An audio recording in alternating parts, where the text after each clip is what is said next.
Thanksgiving is right around the corner. And then right after that is Christmas, because that's how that works every single year. I don't know if you were aware of that. It is traditionally a time of year when my health goals go completely out the window, and I just kind of let myself go.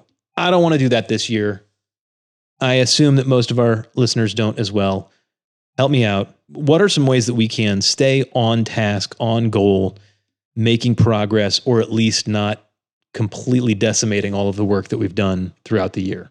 We can get down into some details, but the overarching idea, I think, here is the holidays are obviously over a finite period of time. Right. So it's, there's, granted, October through December, like you've outlined, is jam-packed with social events and, this side of the family's Christmas party, this side of the family trick-or-treats, this side of the family does Thanksgiving on Saturday. Yeah. And then you have your regular Thanksgiving on Thursday, plus New Year's Eve, New Year's Day. I mean, it's a lot. It is. It is several days of potential excess eating and social environments and not your normal sleep schedule, etc. The key is just zooming out. Will these decisions over the next 3 weeks, these intermittent decisions, these, more calorie dense meals, are these really going to change the trajectory, change what I'm trying to do with my life over the next year, 2 years, 5 years? You have no choice but to look back on past Christmases, past New Year's, and ask yourself, what I ate on those days, those nights, did that dramatically change where I am right now? Right. Did that affect me going to the gym today? Did that affect me going to the grocery store the last month? We fixate on this time period, and rightfully so, because the food environment changes even more. The social environments heighten even more. The amount of, temptation that sort of surrounds us is just amplified to the nth degree. Right. So you have to zoom out. If I decide to eat X or Y and not pay attention to calories at the next handful of family gatherings, is that going to change the amount that I'm hoping to bench press in a year? Is that going to change the amount of cholesterol lowering that I was hoping to achieve over the next year or two? Maybe, there's going to be short-term fluctuations, but you have the message there is to zoom out.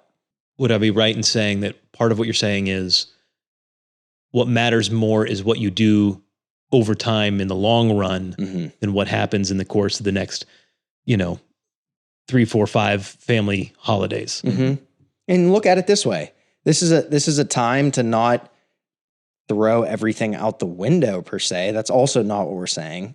But everyone knows the feeling when you have to travel for a couple days, sleeping in someone else's bed, sleeping at a hotel, or just anything to knock you off kilter. It's going to be that much easier to say, I'm not going to the gym that's down the street. I don't feel like doing this. I never get to see my cousins. I never get to see these people. I'm not going to miss this dinner. Well, that's fine. But what you can do is say, hey, I'm going to just make sure I get 7,000 steps in, 8,000 steps in, wherever your baseline is, 10,000 steps. Or you know what? I'm not going to be able to do anything for the next 5 days. It's snowing out here and I'm doing X and Y. I'm going to try to get 12,000 steps in. You know what I mean? There are a million ways to focus somewhere else. Focus, just slightly shift the focus and also back up a step as well. Because before you know it, you'll get right back into routine. It'll be January 10th and you're going to feel like crap for a week. And then you'll blank, you're midway through January and you're right back to where you were. Makes sense. Yeah. Right? I always enjoy like the Thanksgiving Day run. Not anything like organized if I do the turkey trot, but like even if I get together with a buddy, I'm like, oh, I know I put a few miles in, 3.5, I did a 5K. And so like braggart. Well, I'm not, well then I was. You just had to say 5K. Yeah.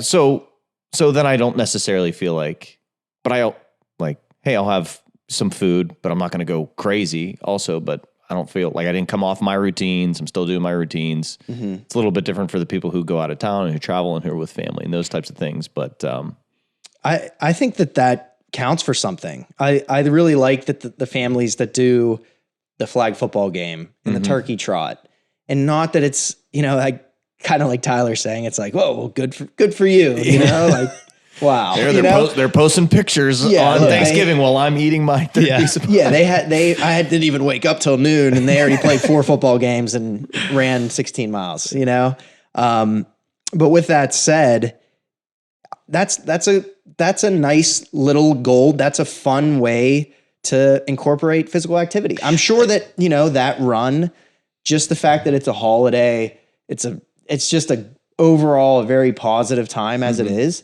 to lump in physical activity and lump in activity in a creative way, in a fun way. I mean, that's awesome. You know what I mean? I love to look forward to something like that. That's a nice, cheap way, in my opinion, to have a goal. Yeah. It doesn't mean you still can't go to the local restaurant on Wednesday night. You know what I mean? You could still do those things, and maybe you don't perform your best on Thursday for the turkey trot, but you just still get out and do it. Yeah. And there's more to it than just like, I ran this many miles, it was this many steps, I burned 622 calories. Yeah. Right. Now I can eat 3 pieces of pie. Right. It's more about the bigger picture. It's that one workout, no matter how well you did or how fast you ran or how many touchdowns you had, is not going to move the needle that much anyway. It's still just one workout, right? I liked that notion of playing a game with a family or something like that. I don't know why it even occurred to me. I love going for walks with my wife on Thanksgiving. There's no reason I can't say, hey kids, come on, we're going to go out. We're going to go for a walk. Yeah. And we're going to walk for a couple of miles before dessert. That's just the way it's going to be. Yep, exactly. And in Pittsburgh, I mean, sometimes it's raining. Yeah, it's sometimes true. It's nasty. Sometimes it's, you never know what you're going to get. But I kind of like doing the same thing. It's the, you're not going to lift, you're not going to be able to run, you're helping make the turkey, you're doing this stuff. Well, when the, 6-year-olds, 8-year-olds, nieces and nephews want to run around and shoot Nerf guns and tackle you and do those kind of things, that counts for something. Yeah. You know what I mean? That doesn't count for, sets and reps, but it counts for something. But that's also not to say that you can't, if you still are a little more performance oriented, more, analytical about tracking and more analytical about still getting in your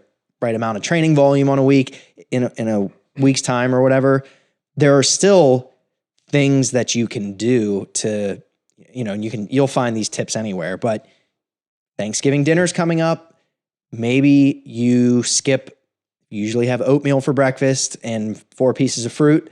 You can skip that and you just save that for the apple pie later. Right. You know what I mean? Or vice versa. You have a big brunch with family, just do it up on the front end and mix in a protein shake later on in the day or the nighttime. Or if you don't, that's fine too. Yeah. But there are certainly trade-offs on that micro level if you feel so inclined, if you are motivated to control as much as you can control. That doesn't mean you can't start making trade-offs, especially because over the short term, it's not that you want to push somebody to fall into maybe a little bit of a neurotic, disordered eating pattern. No. But there's in my estimation, there's nothing wrong with a slightly compensatory approach during the holidays. No, it makes a lot of sense. I think that planning ahead is one of the things that we always talk about in blog posts and stuff that we've covered in the past.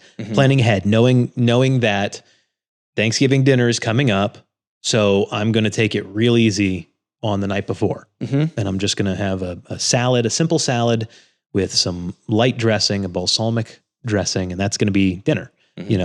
Having that kind of planning ahead is a great option, and planning your activity ahead. What else? Any other thoughts? Day of. Oh man. It's really, I can't imagine just not going for it on those days. Portion control has helped me. I have found that if I can allow myself a small amount, I don't then have to have the entire pie. I can have a slice. That's good. But I can stop there. Slowing down.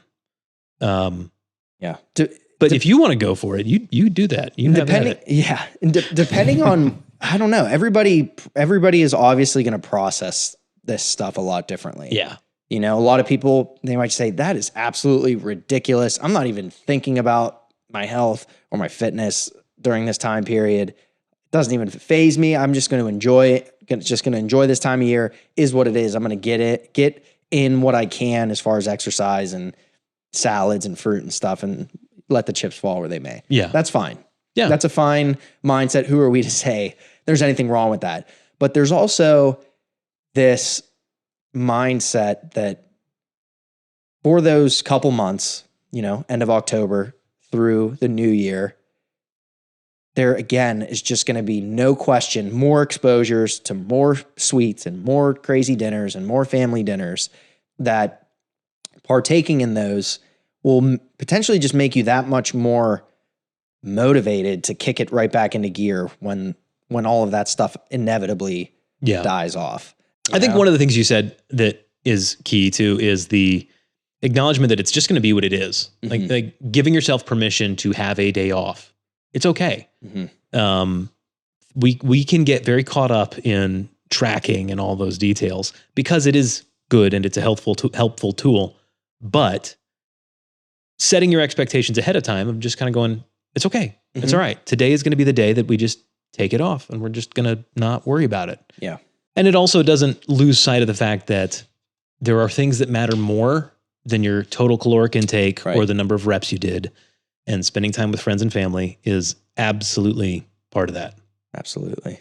There's 1,000,001 studies that talk about the healthiest people are those with the deepest relationships. Yep. By whatever metric that is. This is a time period to optimize your family and personal relationships. I like that. That's really good. This is a perfect time to optimize family relationships. Good stuff.